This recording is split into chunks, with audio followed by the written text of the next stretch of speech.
அமிர்தமே நினச்சிருக்கோங்க, நம்ம பாவக்காவாக பிறந்திருக்கலாமோ அப்படின்னு. ஏன்னா இதோட டேஸ்ட்டு அப்படி இருக்கும். எப்படி செய்யலான்னு பார்க்கலாமா? அதுக்கு 1/4 கிலோ பாவக்காவை நல்லெண்ணெயில் மஞ்சள் போட்டு வதக்கி எடுத்து வச்சுக்கோங்க. நெக்ஸ்ட்டு அதே கடாயில் ஒரு பெரிய வெங்காயம், ஒரு தக்காளி பழம் போட்டு வதக்கி எடுத்து வச்சுக்கோங்க. நெக்ஸ்ட்டு அதே கடாயில் நல்லெண்ணெய் ஊற்றிக்கோங்க. 2 கை சின்ன வெங்காயம், 1 கை வெள்ளைப்பூடு, ஒரு தக்காளி பழம், தேவையான அளவு உப்பு போட்டு நல்லா வதக்கிக்கோங்க.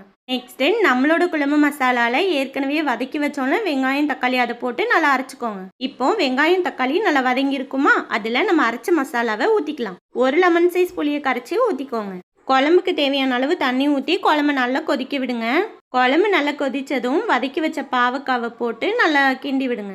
10 to 15 மினிட்ஸில் பாகற்காய் நல்லா வெந்துடும். கலர் நல்லா சேஞ்ச் ஆகி நல்லா திக்காக குழம்பு நல்லா அமிர்தம் போல் கிடச்சிரும். பார்த்த உடனே சாப்பிட்ணுன்னு தோணுதில்ல, பார்க்க மட்டும் இல்லைங்க, சாப்பிடவும் அப்படி இருக்கும். அவ்வளோதாங்க, ஃபைனலாக கடுகு ஜீரகம் வெந்தயம் போட்டு ஒரு தாளிப்பு கொடுத்துருங்க. அமிர்தங்க, மிஸ் பண்ணிடாதீங்க. நீங்களும் கண்டிப்பாக ட்ரை பண்ணி பாருங்கள். வீடியோ பிடிச்சிருந்தா லைக் பண்ணுங்கள்.